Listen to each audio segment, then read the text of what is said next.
Hechos capítulo 9, versículos 32 al 43. Y esto es lo que dice la palabra del Señor. Mientras Pedro viajaba por todas aquellas regiones, vino también a los santos que vivían en Lida. Allí encontró a un hombre llamado Eneas, que había estado postrado en cama por 8 años, porque estaba paralítico. Y Pedro le dijo: Eneas, Jesucristo te sana. Levántate y haz tu cama. Y al instante se levantó. Todos los que vivían en Lida y en Sarón lo vieron y se convirtieron al Señor. Había entonces en Jope una discípula llamada Tabita, que traducido al griego es Dorcas. Esta mujer era rica en obras buenas y de caridad que hacía continuamente. Y sucedió que en aquellos días se enfermó y murió. Y lavado su cuerpo, lo pusieron en un aposento alto. Como Lida estaba cerca de Jope, los discípulos, al oír que Pedro estaba allí, le enviaron 2 hombres rogándole: no tarde usted en venir a nosotros. Entonces Pedro se levantó y fue con ellos. Cuando llegó, lo llevaron al aposento alto y todas las viudas lo rodearon llorando, mostrando todas las túnicas y ropas que Dorcas solía hacer cuando estaba con ellas. Pero Pedro, haciendo salir a todos, se arrodilló y oró, y volviéndose al cadáver dijo: Tabita, levántate.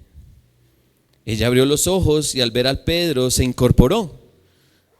Él le dio la mano y la levantó, y llamando a los santos y a las viudas la presentó viva.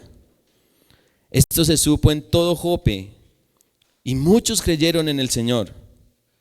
Pedro se quedó en Jope muchos días con un tal Simón, que era curtidor. El Señor bendiga su palabra. Ya llevamos aproximadamente como 17 sermones de esta serie de Hechos. No sé qué tanto hemos aprendido de cada mensaje, de cada texto, pero al hacer un recorrido de los primeros 9 capítulos, nos damos cuenta que la palabra del Señor se está cumpliendo. ¿Qué se está cumpliendo? La promesa dada por el Padre. Si nosotros vamos a Hechos capítulo 1, versículo 8, vemos prácticamente la tesis del libro de Hechos que poco a poco se va desarrollando y realmente vemos ese cumplimiento. ¿Qué dice Hechos 1:8? Ustedes van a recibir poder, ¿cierto? Le está diciendo el Señor a sus apóstoles, a sus discípulos: ustedes van a recibir poder cuando venga sobre ustedes el Espíritu Santo y me van a ser testigos. ¿En dónde? En Jerusalén, en Judea, en Samaria y hasta lo último de la tierra. Y vemos que se está cumpliendo. Vemos en los primeros capítulos que Jerusalén está gustando de la palabra de Dios. Muchos se convierten en Jerusalén. Aún Pedro y Juan desafían a el Sanedrín, a los líderes religiosos judíos, para que se conviertan, lo cual les suscita problemas, porque por varios días o los encarcelan o los azotan. Aún así, para ellos eso es un regocijo, porque es un gozo para los apóstoles y discípulos ser maltratados por el nombre del Señor. Es un gozo para ellos. Pero vemos que la palabra de Dios no se queda en Jerusalén, sino que avanza. Y avanza porque había un tal Saulo que perseguía a los cristianos. Hechos capítulo 8. Y tras esa persecución, entonces los hermanos en Jerusalén se dispersan. Y esa dispersión hizo que la palabra llegara a más regiones de Judea y llegara hasta Samaria. Y vemos a otros protagonistas en esa predicación. Vemos a a Felipe, vemos a Esteban predicando el evangelio, vemos a varios, ¿no? Como con valor, con esfuerzo, con esmero, con valentía predican a nuestro Señor. Y avanzando un poco en el capítulo 9, pues vemos un suceso glorioso y lo hemos visto ya en 2 sermones. Vemos cómo ese acérrimo opositor del cristianismo llamado Saulo se convierte al cristianismo. Dios se revela a la vida de Saulo para que ahora Saulo pase de ser perseguidor a ser perseguido, porque Dios prometió algo para Saulo y se lo dijo a Ananías allí en Damasco, y es que Saulo va a saber, ¿cierto? Va a saber lo que es padecer por causa del evangelio. Y ya vemos cómo Saulo comienza a padecer, ¿cierto? En Damasco quieren su muerte, en Jerusalén quieren su muerte, pero aún así predica el evangelio.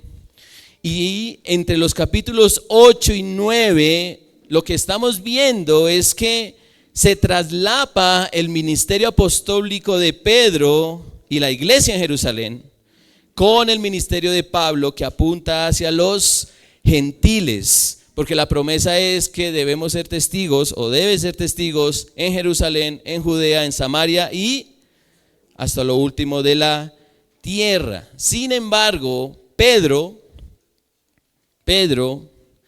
de una manera sutil y quizás sin proponérselo, comienza a verse involucrado con los gentiles. Y este texto es como un abrebocas de lo que vendrá en el libro de Hechos de aquí en adelante y continuará hasta el final. Pues el testimonio de Jesucristo vino de Jerusalén, viene por Judea, pasa por Samaria y debe seguir hasta lo último de este mundo. Bien.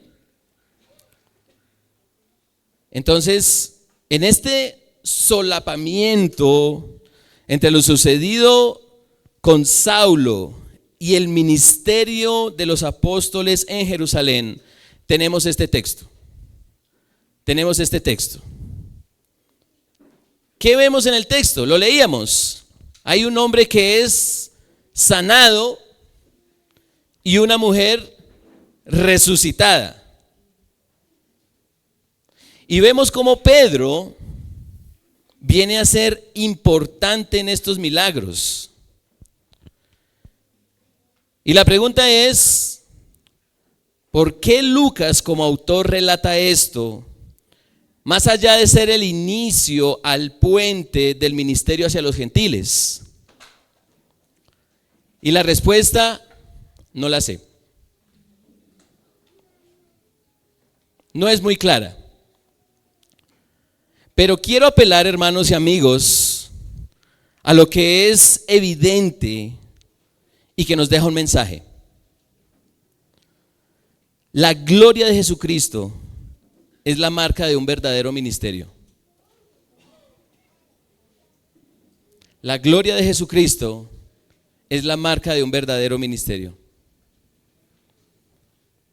Y este mensaje es muy significativo para nosotros, mis hermanos y amigos, porque actualmente mucho del cristianismo contemporáneo parece un ministerio que en la práctica está más enfocado en el hombre y para la gloria del hombre.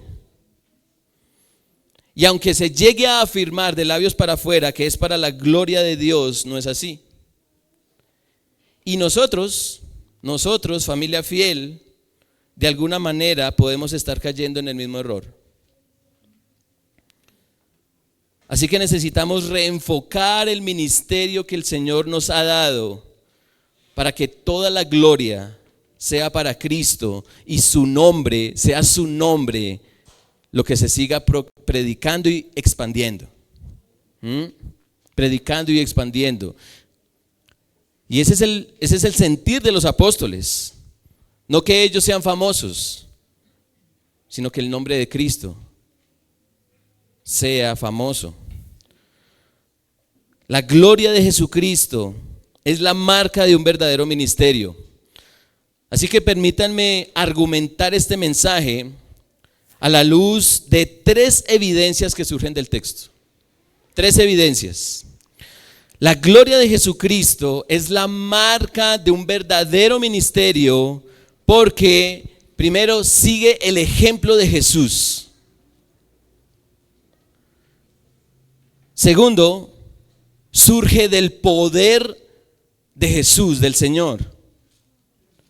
Y tercero, señala la salvación del Señor. Bien.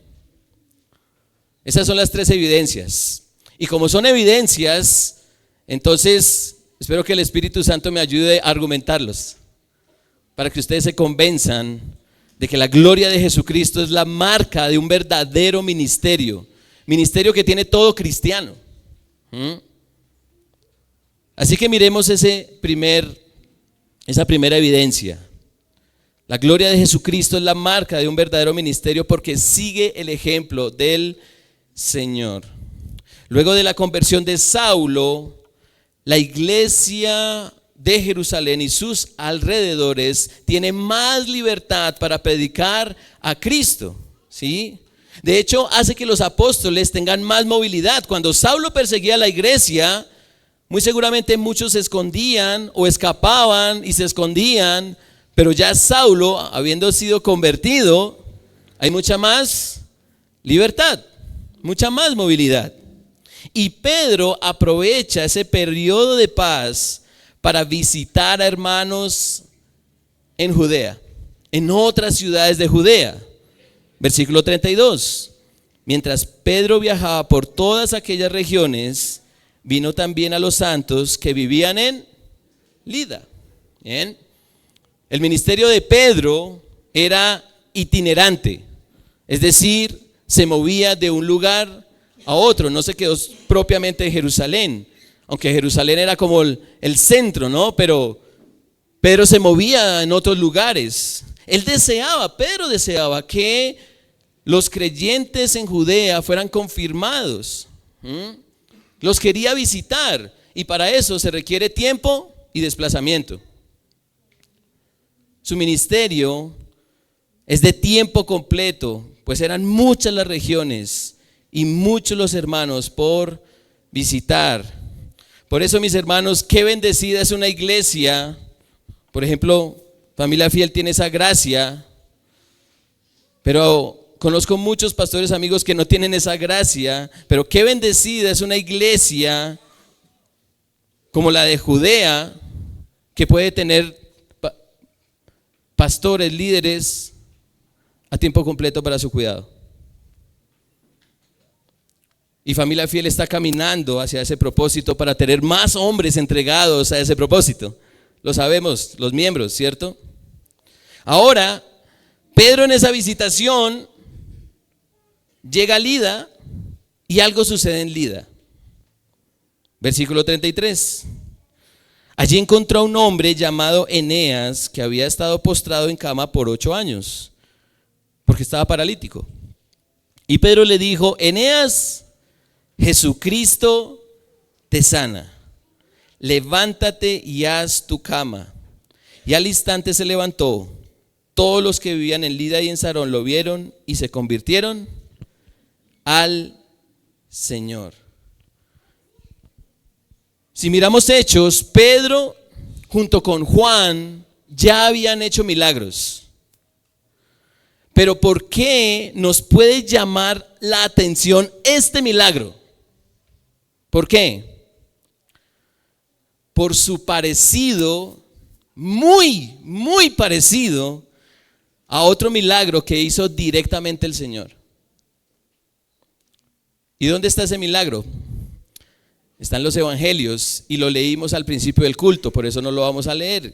Entonces, querido hermano, si llegaste tarde, te perdiste una parte del sermón, porque ya leímos Mateo 9. Y en Mateo 9, versículos 1 al 8, vemos cómo el Señor prácticamente hizo lo mismo.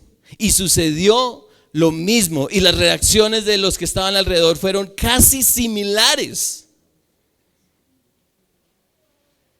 Ahora, la pregunta es, Lucas, quien escribió Hechos, ¿estaría pensando en registrar este milagro por su similitud a lo que hizo Jesús? Es muy probable, porque algo que resalta Lucas en Hechos es la autenticidad de la autoridad apostólica de los 12, entre ellos la de Pedro, quien vio directamente al Señor, lo vio ministrar, lo vio sanar, lo vio directamente. Además, y todavía más extraordinario, el milagro a continuación es todavía más idéntico a uno que hizo Jesús. O sea, si el de Eneas se parece, lo que pasó con Dorcas parece una copia de otro milagro. ¿Qué pasó con Dorcas? Leamos desde el versículo 39. Hechos 9:39. Entonces Pedro se levantó y fue con ellos. Cuando llegó, lo llevaron al aposento alto, y todas las viudas lo rodearon llorando, mostrando todas las túnicas y ropas que Dorcas solía hacer cuando estaba con ellas. Pero Pedro, haciendo salir a todos, se arrodilló y oró, y volviendo al cadáver dijo: Tabita, levántate. Ella abrió los ojos y al ver a Pedro se incorporó. Él le dio la mano y la levantó, y llamando a los santos y a las viudas la presentó viva. Y esto se supo en todo Jope, y muchos creyeron en el Señor. ¿A qué milagro se asemeja? Está en los evangelios. Lucas también lo registra, pero quizá quien mejor lo escribe en similitud a lo que pasa aquí en Hechos 9 fue Marcos. Y en Marcos capítulo 5 vemos que el Señor mismo resucita a una niña. A una niña que le dijo: Talita cum, es decir, niña, a ti te digo, levántate, levántate. Así que vemos a Pedro actuando conforme al ejemplo de su Señor. Su ministerio no es algo novedoso, no es algo inventado. Hay un referente claro para imitar y es conforme a la manera de Cristo. Un ministerio verdadero tiene las formas y las maneras de Cristo, las que Él dejó. Y aquí hay que hacer una aclaración. ¿Están conmigo? Las aclaraciones son importantes, porque tenemos que decir a la luz de las Escrituras que podemos imitar a Jesucristo en muchas cosas, pero no lo haremos en absolutamente todo, porque aún la misma palabra de Dios explica los límites en que no puede llegar a ser imitado. Porque rápidamente podríamos decir: entonces lo que hizo Pedro yo también lo puedo hacer. Así como Pedro sanó y resucitó, yo también lo puedo hacer. Miren el versículo 38 de Hechos. Como Lida estaba cerca de Jope, los discípulos, los que estaban ahí en Jope, al oír que Pedro estaba allí, le enviaron 2 hombres, rogándole: no tarde usted en venir a nosotros. Los creyentes que estaban tanto en Lida como en Jope, porque eran los santos que Pedro estaba visitando, no operaron los milagros que se registran. No fueron los discípulos que estaban en Lida, ni los que estaban en Jope. tuvieron que apelar a una autoridad apostólica para que esos milagros fueran una realidad. Pregunta: ¿le faltaba fe a estos discípulos por no realizar estas señales? Por supuesto que no. Es que Pedro es apóstol de Jesucristo y los milagros autentican el mensaje del evangelio que fue recibido directamente de Jesucristo.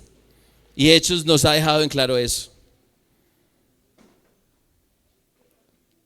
Así que, mis hermanos, vemos que Pedro, al parecer es cuidadoso en seguir el ejemplo de su Señor. Y nosotros tenemos muchas cosas por qué ejemplificar a nuestro Señor. De hecho, el mismo apóstol en su primera carta, en el capítulo 2, versículo 21, dice: porque para este propósito han sido llamados, pues también Cristo sufrió por ustedes, dejándoles ejemplo para que sigan sus pasos. Hay quienes quieren imitar a Jesús más en sus milagros que en sus sufrimientos.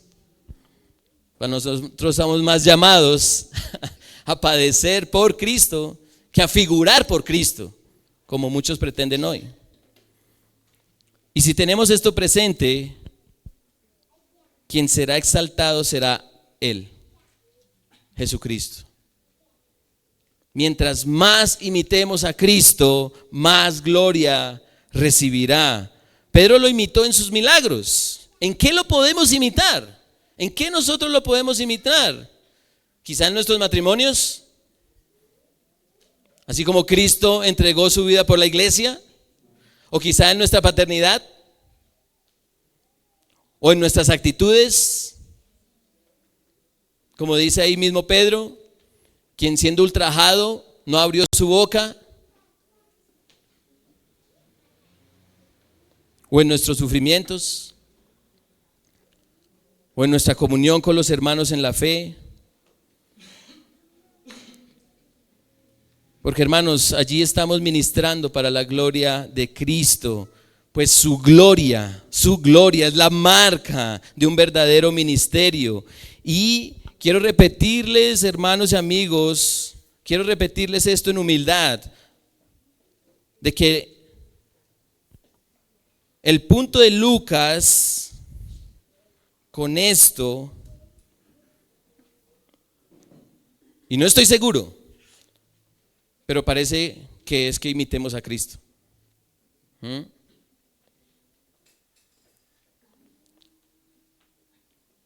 Pero la similitud de estos milagros, la similitud de esos milagros que hizo Pedro y que hizo el Señor Jesucristo son impresionantes. Aún desde el griego, la escritura es impresionante. Y estas señales similares autentican el ministerio apostólico de Pedro. Lo que nosotros hagamos, y mucha atención a esto, lo que nosotros hagamos autenticará si le pertenecemos a Cristo y si anhelamos su gloria.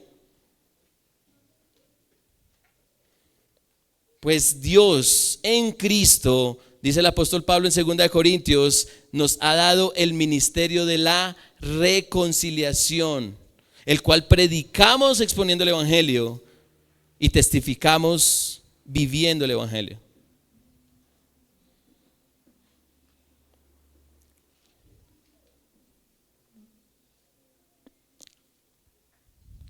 Así que, mis hermanos, esa es la primera evidencia. La gloria de Jesucristo es la marca de un verdadero ministerio, porque sigue el ejemplo del Señor. Segunda evidencia, la gloria de Jesucristo es la marca de un verdadero ministerio porque surge del poder del Señor, surge del poder de Cristo. ¿Qué dijo Pedro en Lida? Miren estas palabras. Pedro dice estas palabras en Lida, versículo 34. Y Pedro le dijo: Eneas, Jesucristo te sana. Levántate y haz tu cama. Y en Jope, Pedro se prepara así. Versículo 40. Pero Pedro, haciendo salir a todos, se arrodilló y oró. Y volviéndose al cadáver dijo: Tabita, levántate. Pedro testifica explícitamente que él no puede vencer la enfermedad y la muerte por su propia autoridad o poder.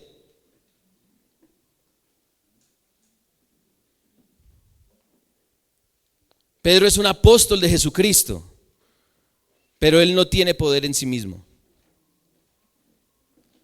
La capacidad para sanar a alguien y aún para resucitarlo proviene de Jesús.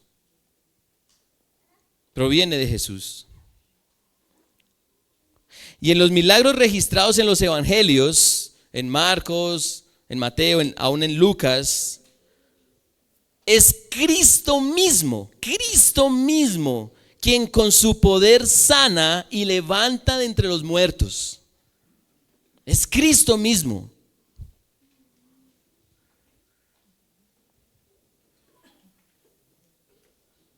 Cada vez que los apóstoles realizan una señal, el nombre invocado es el de ¿quién?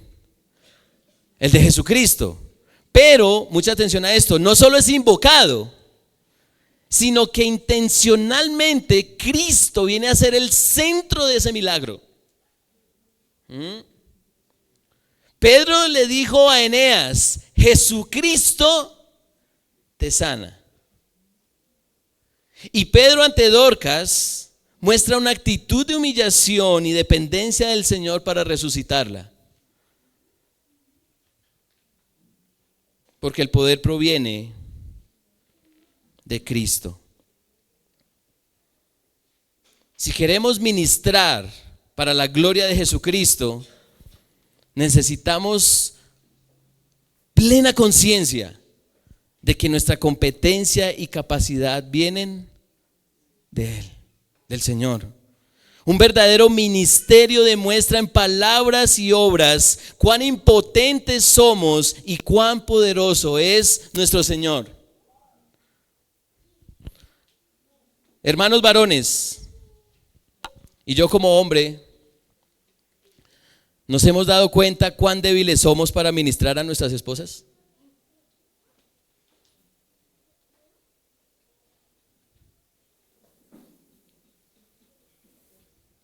Estimadas esposas,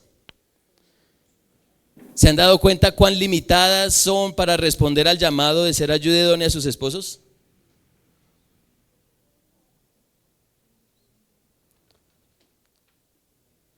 Amados pastores, ¿nos hemos dado cuenta cuán incompetentes somos para manejar con precisión la palabra de Dios? Y con este texto lo comprobé.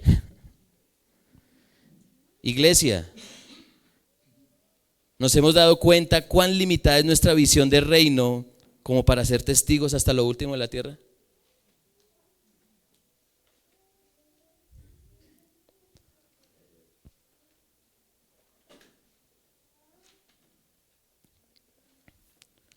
Alabado y exaltado sea Jesucristo, que es infinitamente más poderoso como para destruir nuestra impotencia, desplazar nuestra debilidad y quitar por completo las limitaciones que le darán a Él toda la gloria. Pedro, Eneas, Dorcas y los santos en Lida y Jope de estas ciudades son los protagonistas literarios de este texto. Pero el verdadero protagonista es Jesucristo, por quien Pedro hace lo que hace, Eneas y Dorcas experimentan lo que experimentan y los creyentes ven lo que ven.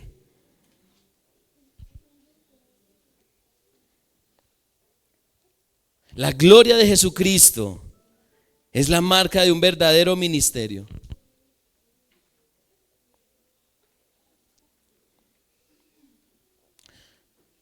Querido amigo que nos visitas por primera vez, o que ya llevas tiempo asistiendo aquí a este lugar, pero no has creído en Jesucristo como tu Señor y Salvador. Lo que estás observando al verme predicar las Escrituras, al ver a personas escuchando con atención este sermón,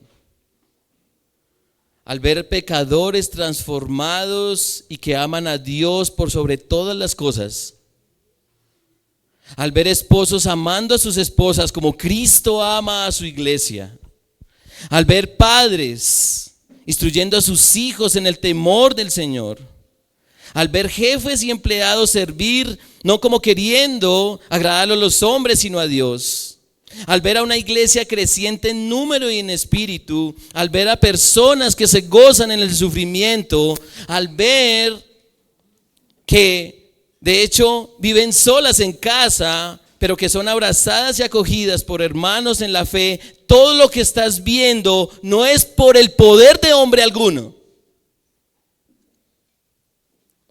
es por el poder de Jesucristo, el Hijo del Dios viviente. De hecho, querido amigo que no has creído y que llevas asistiendo un buen tiempo aquí, tú no has creído porque no tienes la capacidad de creer. No tienes la capacidad para buscar a Dios. Eres una persona muerta en tus delitos y pecados. Eres una persona ciega que cree ver, como le pasó a Saulo, pero no puedes ver más allá de lo que tienes enfrente de tus ojos. No puedes dejar de pecar por ti mismo. Nadie aquí puede dejar de pecar por sí mismo. No puedes escapar de la muerte. Ninguno puede. Así que quienes no han creído en Cristo y no han entregado todos sus afectos a Él, ruego a Dios que puedas experimentar el glorioso poder de Jesucristo, quien murió por ti, que lo aborreces, y venció la muerte por ti, que la mereces. Clamo al Señor que creas en Él y puedas experimentar su asombroso poder, para que te vuelvas a Dios y lo ames con todo tu corazón, toda tu alma, toda tu mente, todas tus fuerzas.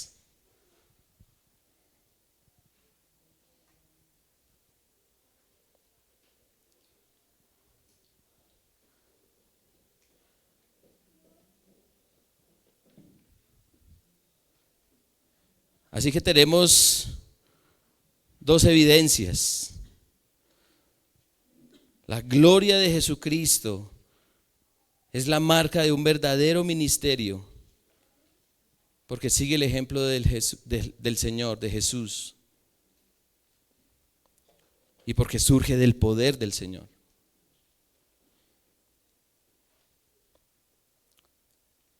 Tercera evidencia. La gloria de Jesucristo es la marca de un verdadero ministerio, porque, y es quizá el punto más importante y la evidencia más trascendental de este sermón, y es que señalan la salvación del Señor. Estos milagros registrados por Lucas parecen apuntar a la salvación en dos aspectos. ¿Cuáles son esos aspectos? El primer aspecto tiene que ver con lo ilustrativo que son estos milagros. Y de nuevo, mis hermanos y amigos, no sé si Lucas tenía precisamente esta intención, pero ¿cómo responde Eneas y Dorcas a las palabras de Pedro? ¿Cómo responden? ¿Cuál es la implicación de las palabras de Pedro? Versículo 34. Y Pedro le dijo: Eneas, Jesucristo te sana, levántate y haz tu cama. Y al instante, ¿qué pasó? Se levantó. ¿Qué pasó con Dorcas, que estaba muerta? Versículo 40. Pero Pedro, haciendo salir a todos, se arrodilló y oró, y volviéndose al cadáver dijo: Tabita, levántate. Ella abrió los ojos y al ver al Pedro, se incorporó. Él le dio la mano y la levantó, y llamando a los santos y a las viudas la presentó viva. ¿Cómo responden Eneas y Dorcas a las palabras de Pedro? Se levantaron. Se levantaron. El poder de Jesucristo hizo que estas personas se incorporaran de su estado de enfermedad y muerte.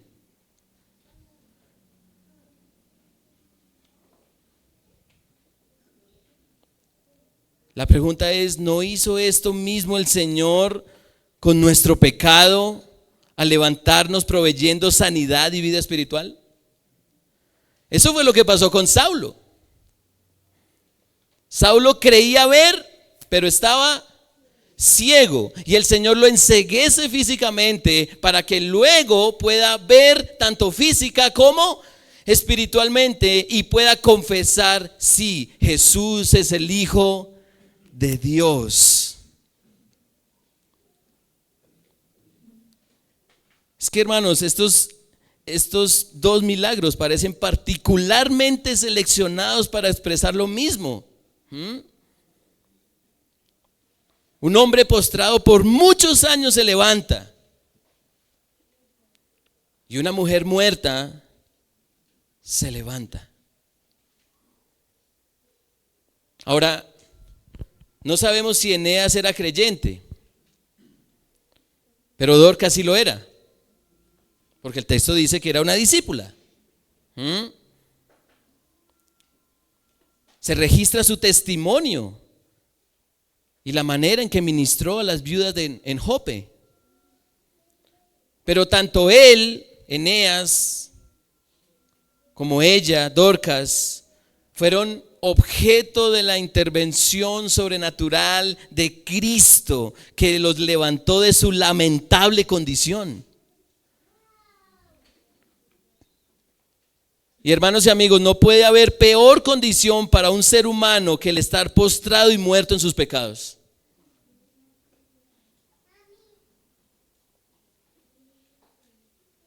Pero, como todos los peros de la Biblia, hay peros muy gloriosos.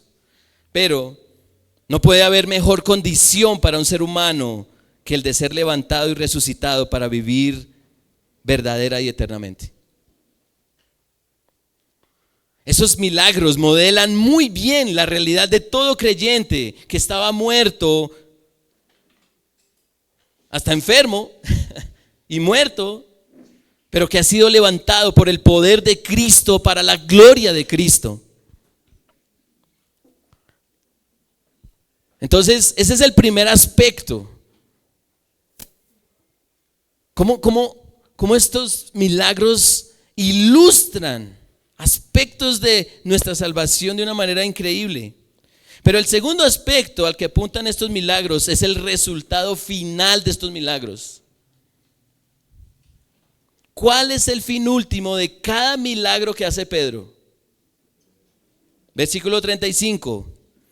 Todos los que vivían en Lida y en Sarón lo vieron y se convirtieron al Señor.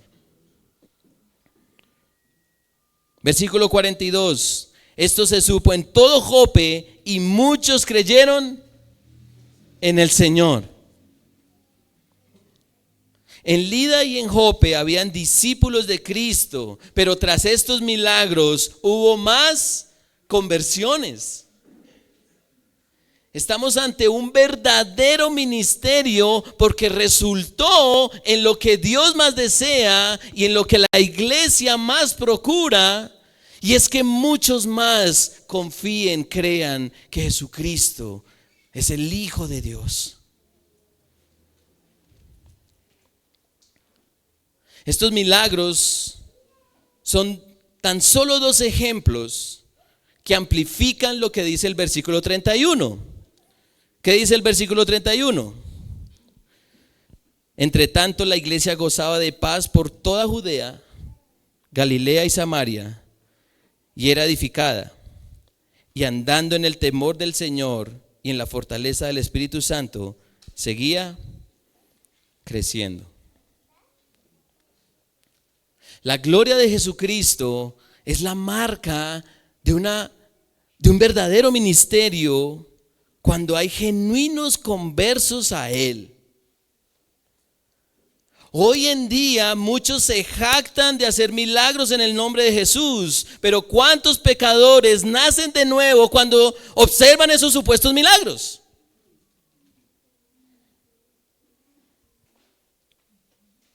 Hay numerosas campañas de milagros en congregaciones, en grandes convocatorias y eventos, pero ¿cuántos ven transformados radicalmente sus afectos, llegando a amar a Cristo con todo su corazón, toda su alma, toda su mente, tras esos aparentes milagros?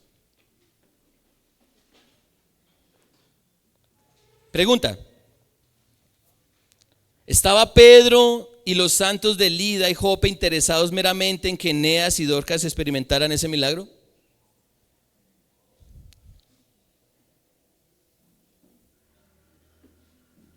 ¿Estaba Pedro y los santos de Lida y Jope interesados meramente en que Eneas y Dorcas experimentaran ese milagro?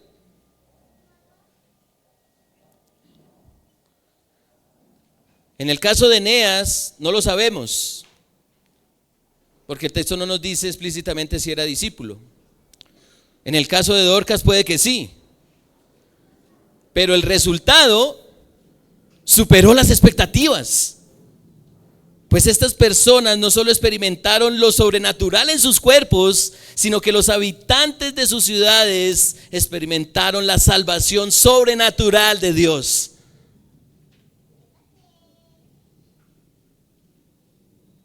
Ya que creyeron y se convirtieron al Señor.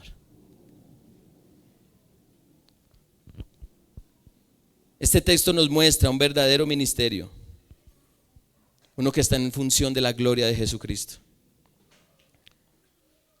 Esta porción de Hechos autentica el verdadero ministerio porque sigue el ejemplo del Señor, surge del poder del Señor y señala la salvación del Señor.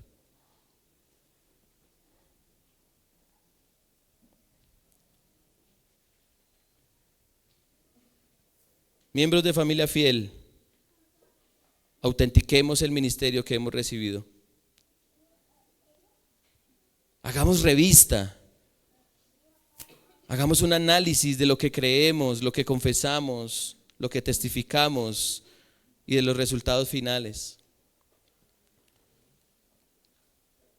La pregunta es: ¿Jesucristo es glorificado con todo esto? ¿Es Cristo el centro de nuestra iglesia local? ¿Es Cristo el centro de mi matrimonio? ¿Es Cristo el centro de mi paternidad? ¿Es Cristo el centro de mi relación con incrédulos, parientes, con mi jefe, subordinados?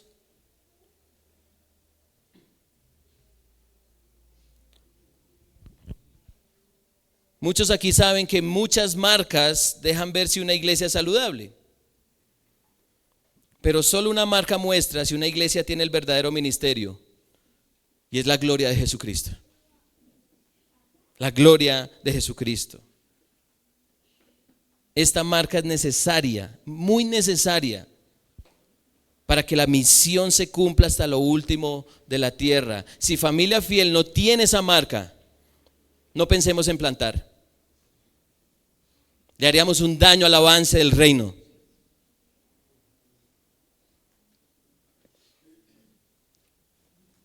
Ahorita se multiplican las iglesias, pero no la gloria de Jesucristo.